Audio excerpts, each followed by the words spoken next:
of quantum events. Okay, if you missed the point of that, obviously this is trying to be made simple. It is complicated subject matter, but it's actually quite simple. Essentially what they're saying is that the act of observation collapses a wave potentiality, which makes a situation, an event, or a object, even in some cases with acute ability applied to this, become physical. Okay? And this is the basic of what quantum physics and theory has always been about. And this is the Heisenberg uncertainty principle. This is not some new age mumbo jumbo. This is coming from the best minds on earth. You know, look up and see who Heisenberg is. And so this is very interesting that they know this, and this is directly relevant to the technology which has been used since this time. And this is we see that this is, all the way back to 1930. So this is actually the first picture released this year of light behaving as both a particle and a wave. And it's a really cool picture. Anybody can do a little bit of research on that as well. And this is interesting because we see the act of observation shifting there to illustrate it as both matter and a wave. And so the implications of this idea on our physical reality are profound, and there's so many different potentialities. That's what's so interesting. We have what's called eigenstates that are propagated as wave form. And this is wave potential. And so what we know is that when we observe waves, we have a change in the physical environment that is expressed tangibly for us in many different ways. And so when we have an artificial intelligence, which we've seen, they're propagating, this AI is propagating the wavelengths from the towers and the smart grid, etc., and then the collapse of the quantum wave function inherent to human observation is then playing out the potentiality of an artificial nature. And this is like the ultimate coupling of man and machine. And this is the stated agenda with the cybernetics and so on. And so it's pretty simple when we begin to understand the Emoto experiments or placebo experiments, in which there are innumerable studies in which we see things changing in our physical environment based on our intention and things that we have in it. But when we have an artificial stimulus in the environment that is seeding the environment with artificial waveform, and we have the collapse of the quantum wave function inherent to our own observation, at that point we have participated in the generation of artificial timelines in a real sense, because these things are coming out there, and it's our perception that makes timelines what they are. I mean, this is the basis of general and special relativity, in that time is constrained by the velocity of c, which is 186,000 miles a second, and mass also distorts space-time, and thoughts, therefore also having mass, will distort space-time. And so when they can seed you essentially with fake thoughts, it's having a manifestive result in the environment. And this brings us to a set of documents which this is classified, had been classified by a particular band of satanic professors, intelligence officials, and individuals throughout the defense and intelligence community, as well as academia and many different universities. And again, we see that at the beginning, all the way back to 1930, they chose to classify this information within academia and to put a new type of teaching in effect. We saw that at the beginning of the presentation here. This says modeling in an artificial universe at the top. This is one of the color-coded documents. This is from DARPA back in 1997, as you see down here. Not so long ago, electronic systems were literal expressions of the electromechanics within. What does that mean? I'm going to tell you. That means before, transhumanism had been something that had already happened. This is a historical context in which we draw, and they knew that they were essentially reactivating this system, and they did it intentionally when they did it. And this gets back into the Tower of Babel and all these different things, which are a complete part of this PowerPoint demonstration that they put together. I initially, BCI'd this off the internet. This is the system called Towers of Abstraction, in which we see Montauk type technology refined and incorporated into the global communications infrastructure and used with artificial intelligence to control not only human thought processes and emotion, but to literally steal the creative ability to have a negative manifestation. And that is something that is very difficult to wrap the mind around, I think, initially for some people. And it's a lot to look at But it tells you what these guys are doing, and we see this going on around us, and so we'll get into that more. But today, layers of abstraction hide electromechanics, which were within, taken into context. Not so long ago, electronic systems were literal expressions of electromechanics within. Today, they hide it, and they design with metaphors. Effective management of complexity will depend on choosing the right mix of metaphors.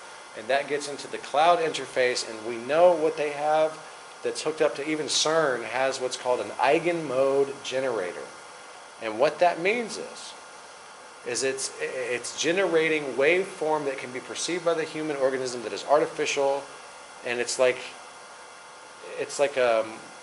wave potentiality that makes physical situations able to be something that we can experience. And so this is really virtual reality on a level that is so complicated. It literally is the Matrix at this point. And what is the cloud? You know, we have the swarm at the edge of the cloud. All this stuff is stemming from Berkeley. UC Berkeley, which we can trace many of the things with Morgellons back to there. The Genome Research Lab had the audacity to basically engrave their initials with nanolithography into these different, the Morgellons artifacts, the different crystalline structures and so on. And we see that they have signed their name on this work, as well as NASA. And the swarm at the edge of the cloud is the integration of man and machine. It's transhumanism. And this is from their documents. The swarm gives the cloud ears, eyes, hands, and feet, enabling services that are directly embedded in the physical world rather than just in the cyber world. Making the platform open and universal will unleash millions of swarm devices and swarmlet developers, just as smartphone platforms open the door to millions of app developers. And this is really an element of compartmentalization that has been very prominent in order to allow this NSA spying that has just gotten shut down. To put this conference in context, we have just had the NSA lapse in spying. The USA Freedom Act was then signed after that. There's a lot of conjecture about if this is good or bad. The bottom line is it really all has to do with this system and it being shut off. That we can trace it back to 1996. And the cloud. What is the cloud? This is an artificial intelligence-based data center for IBM. This is, data centers. The cloud is a place on Earth, and it talks about the development of these different things and gets into it. And this is the advancements made in artificial intelligence with IBM is something that is not really a matter of conjecture. They've had this for a long time, and we do see that. And what do we have here? We have a refined Montauk device. We saw how the stuff works. We have all the documents. And what they're doing at this school, this is the largest elementary school in the Dallas Independent School District, in which it has a largely minority student body. It's predominantly Hispanic. And I have been out there. I have passed out flyers to these kids, the crossing guard, the teachers, the cops, the feds. I have talked to you about this. You name the frickin' agency, NSA, FBI, CIA, Director of National Intelligence, Presidents, all kinds of crap. I've been in these people's face with this. And what are we looking at? They indoctrinate children inside this place the same way they did at Montauk. It's the same thing. This school is called Anne Frank. Now, if anybody knows what Anne Frank is, the story, it's just unsurreal. This type of propaganda makes the leaflets that were dropped in the ghetto look like frickin' Christmas cards compared to what is really going on. And what they're just notice the location of this, in which this is not, unfortunately, a fluke. We see the placement of these devices, which are Class B carcinogens. There is literally a radio frequency exposure warning sign on the other side of that on the basketball court. You can see the basketball goal there, right around there on that tower. There's a sign that says you should not be here. Radio frequency exposure warning sign. And my response is, mind control is dismissed due to its effectiveness. That means that this stuff works so good that when you look at it in the face, a cop will write you a ticket out in the parking lot, but he doesn't care that there's a federal law violation going on in the frickin' park on the playground. Okay, with these children running out underneath it. So this is something that is massive and major. It's a refined Nazi type of technology. And how do they like to hide it? They like to hide it in plain view. we do see the incorporation of, this is a highly subliminal, this is a highly subjective subliminal environment, okay? And they use the kids this way in order to have the manifestive result that they tune them to. And beyond any of that, the neural pathways of children are at this developmental age. We know that DNA is a fractal antenna in electromagnetic fields, and so does the FCC and other organizations. And this means many different things. It's expressed on many different levels. But the bottom line is, we know that the neural pathways are being reworked in children to a specific form of pathway routing in the human body due to this electromagnetic thing. And another part of this is the electroporation, in which they essentially electrify the air in order to deliver DNA and pharmaceuticals into the human cell. And so I don't have a slide for that here, but it is a part of that. And so we get into the cloud system. This is back to the complex systems that comes out of Berkeley. And this is the analogous imagery and semantics. You have timing, structure, control laws, logic. You have different images. These are the eigenstates that are represented from the eigenmode generator. And this is wave potentiality of an artificial nature that is coming from the cloud. This is how this document is classified, and this is exactly what's gone on. And it is right at the cutting edge of not only physics, but quantum physics, and even plasma theory is incorporated into this in the sense that when the melding of this happens with the collapse of the quantum wave function, it does bring something physical into existence. And that is what the whole Montauk project and all these other things, of course, have been about. And so when we look at these documents, it really makes us want to know, if we research any of these projects, this is what they're doing. We get into the different ways that time is affected,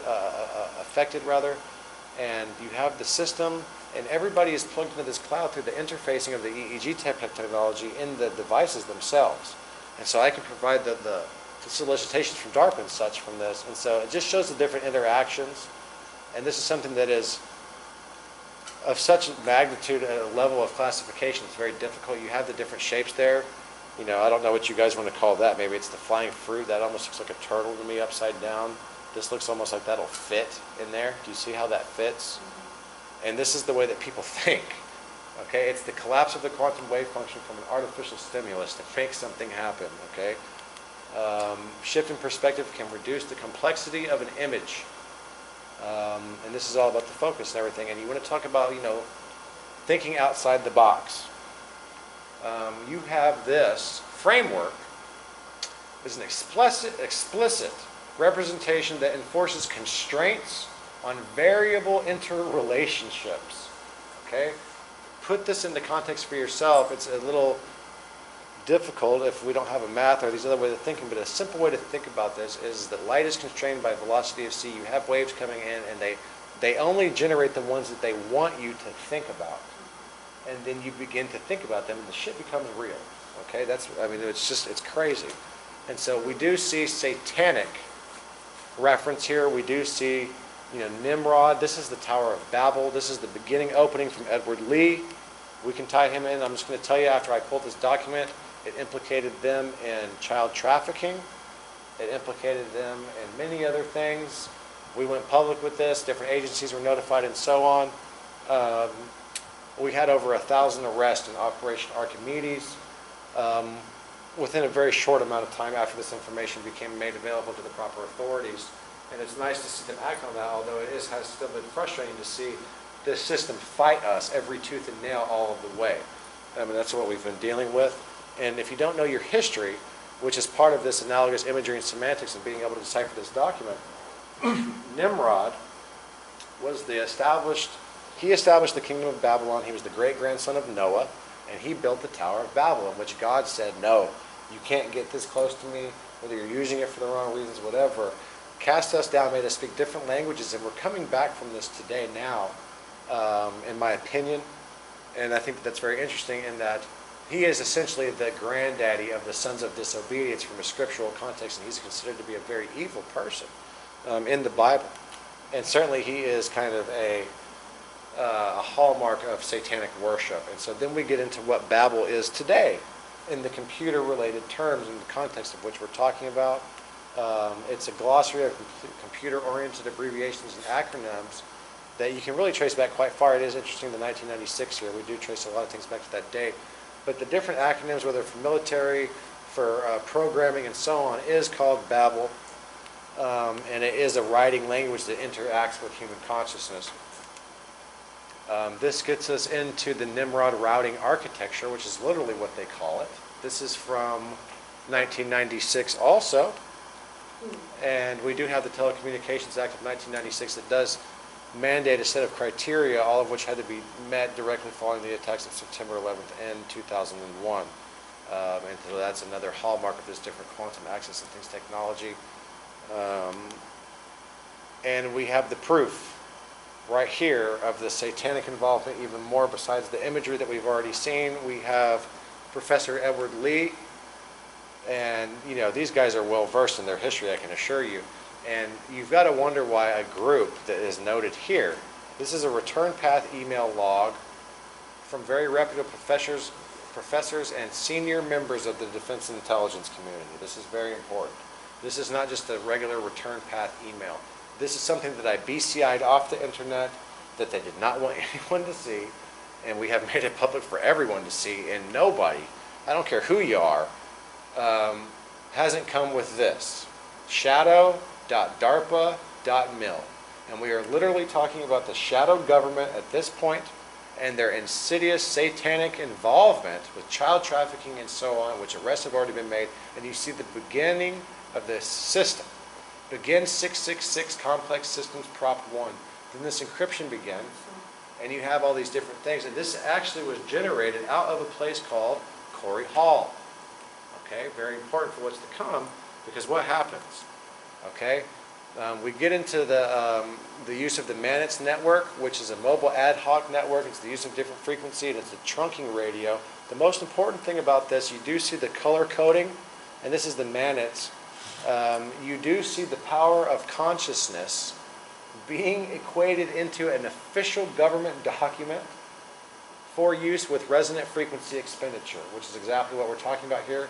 And so I hope that makes sense in that investigate importance of power expended on routing in these mobile ad hoc networks.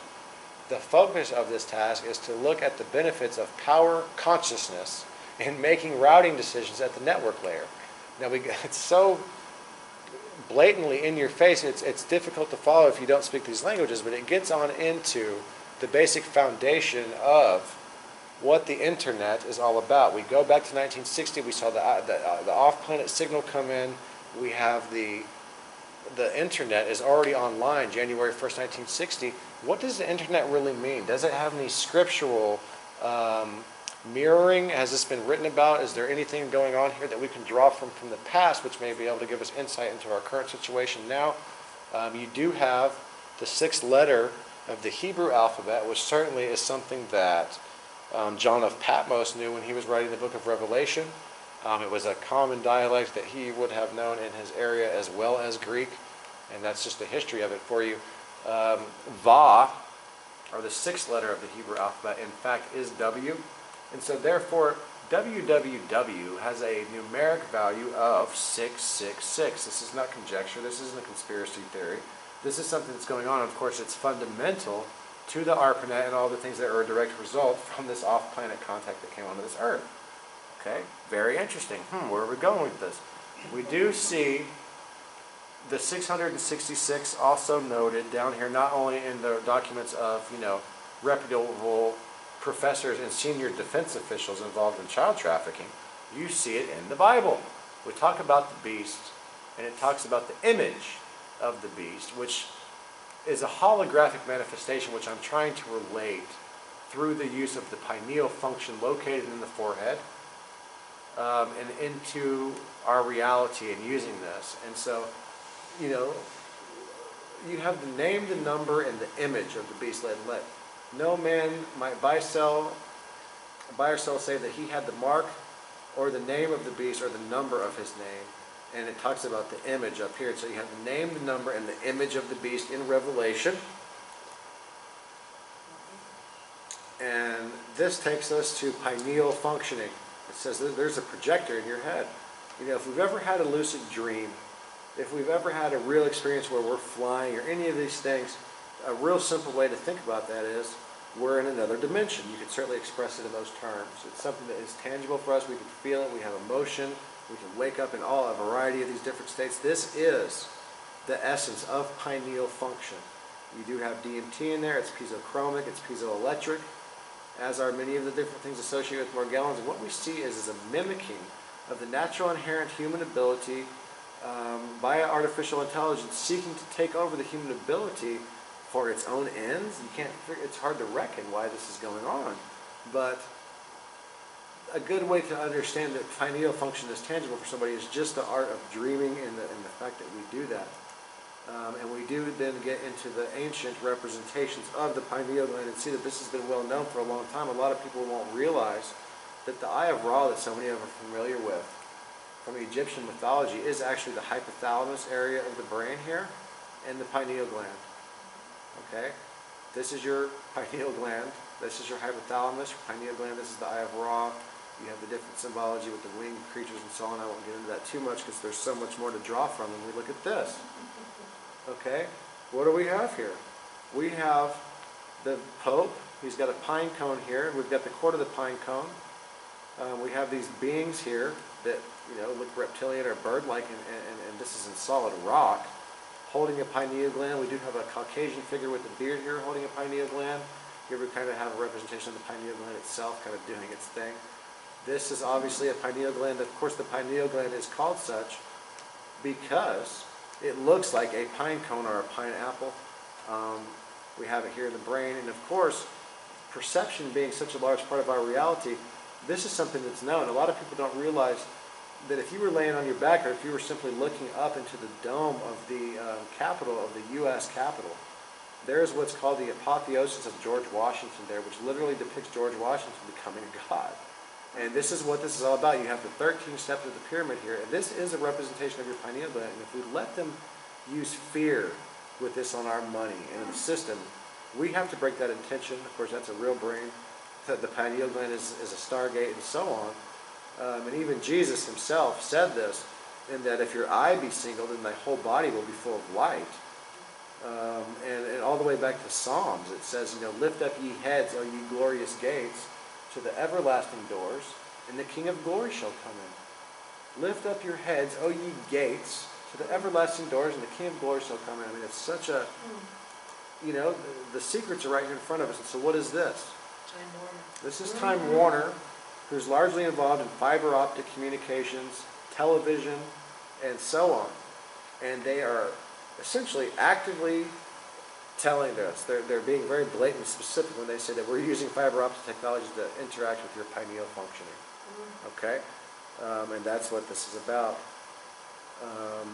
And we go on to the internet and how this all works, which of course is fiber optics is what allows the internet to work. It's a stated objective from DARPA and these other agencies that the sole conduit for basically all communication in the future is going to be fiber optics. This is the stated objective anyway, and it says, I saw as it were a sea of glass mingled with fire. Now in the different works that we have in the translation of the Bible, some of these will say that glows of fire, the sea of glass that glows of fire, and then it says that he saw them that had gotten victory over the name, the number, and the image of the beast, and over the mark and the number of his name. And they stand there with the harps of God.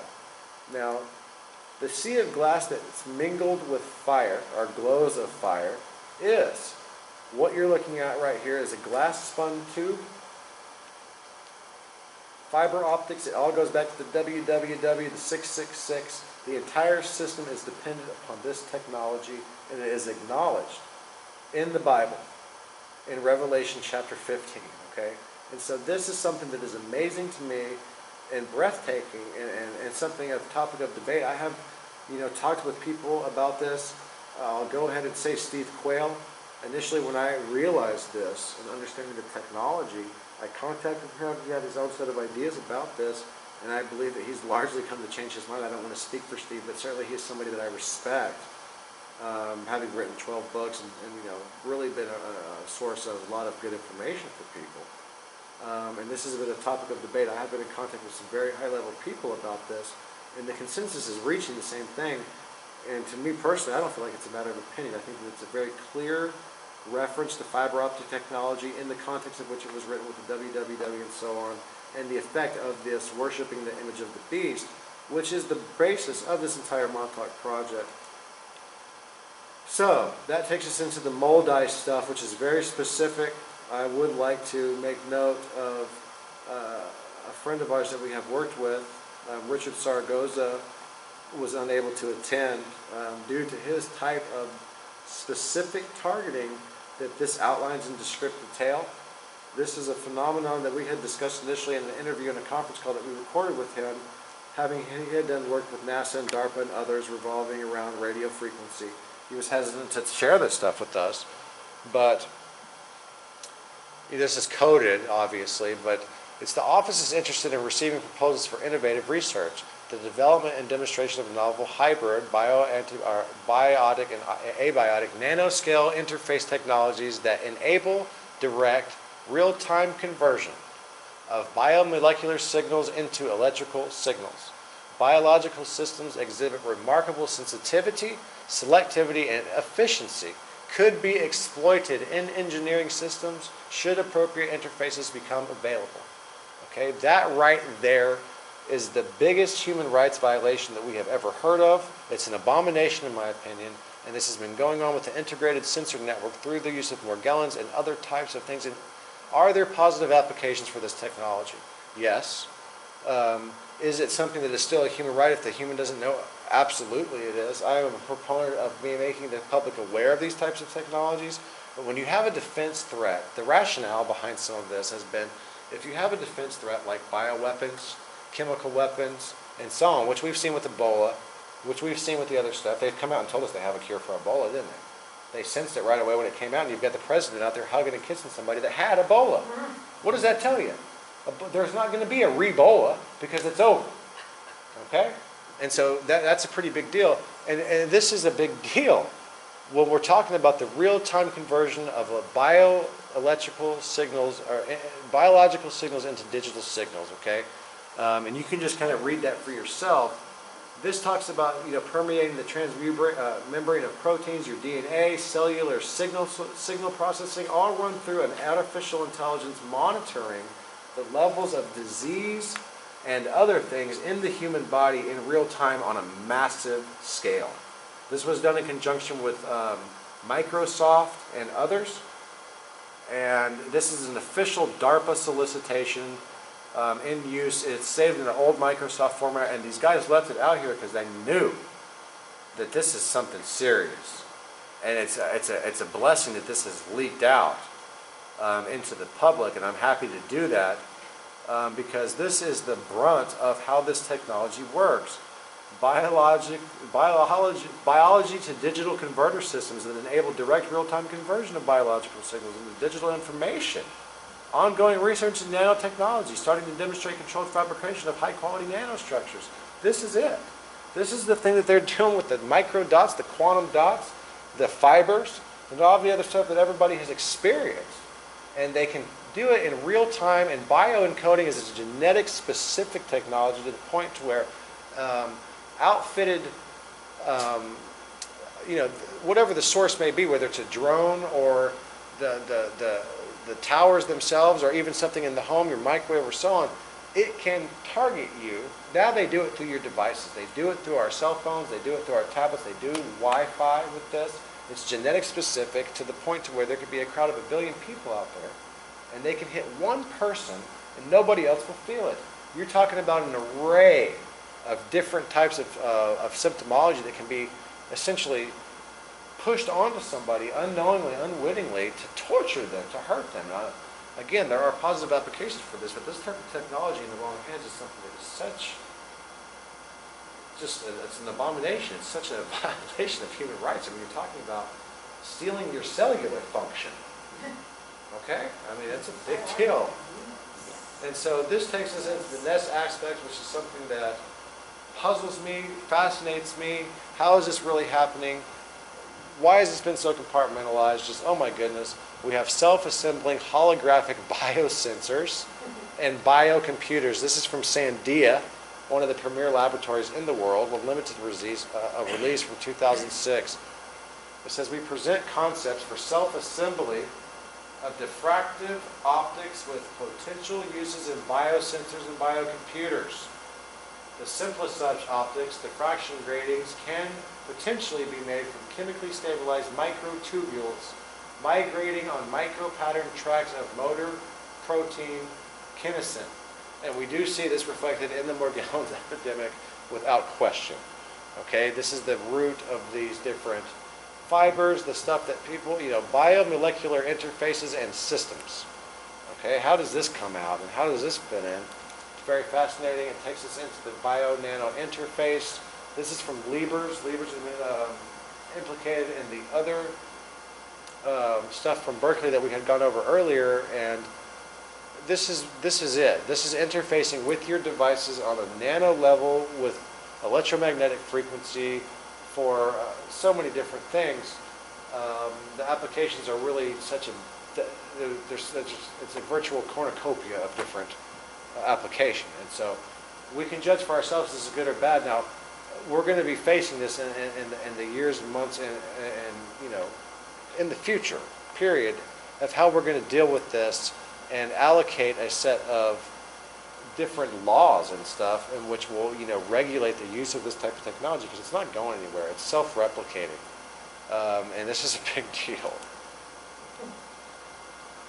This has been going on, and so this, you can see that this is from Sandia. Anybody can look this up and look into this themselves. Our tax dollars have literally helped pay for this. And this is a schematic here of a kinked nanowire. This is from Harvard. And nanowires with the core shell geometry can be tailored to have diverse electrical and optical properties. Shown here in a false color stem image of a modulation dubbed core shell nanowire, which has been designed to function as a standalone nanoscale solar cell.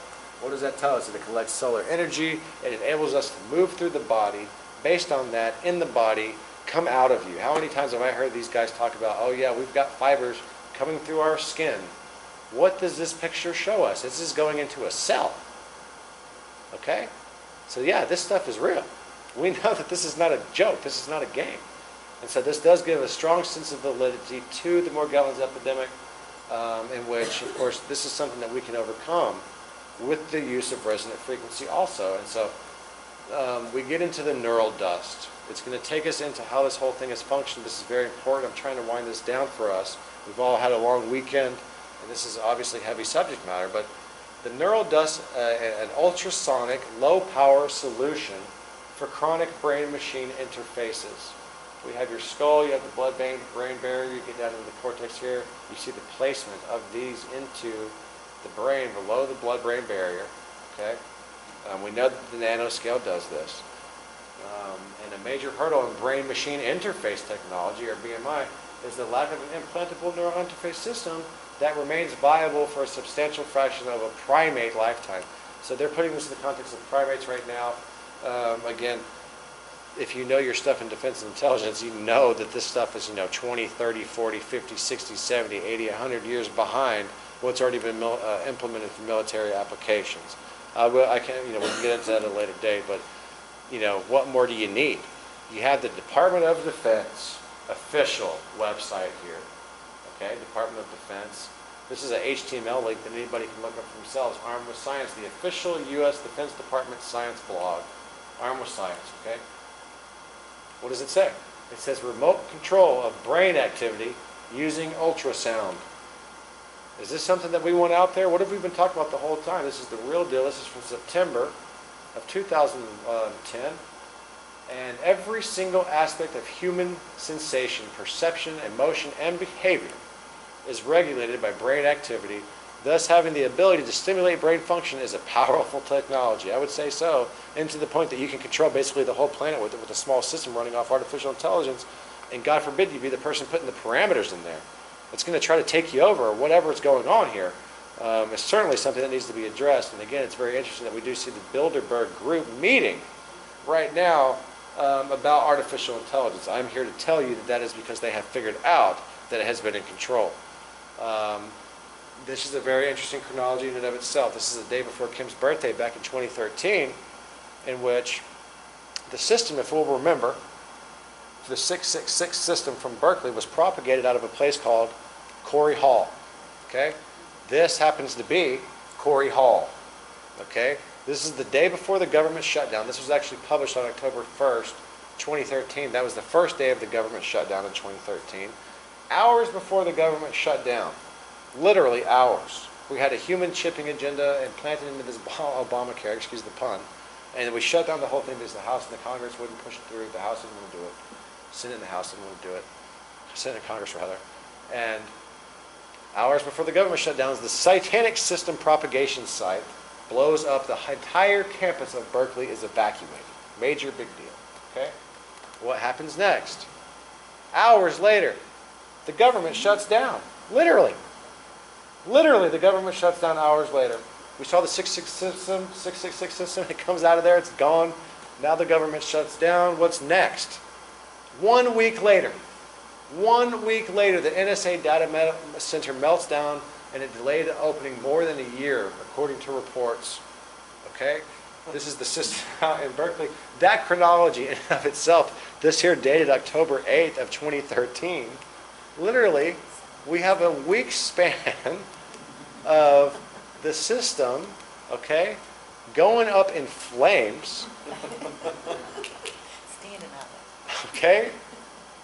It's beautiful. Okay, this is the NSA spying system was spying on our brains. Then this thing melts down.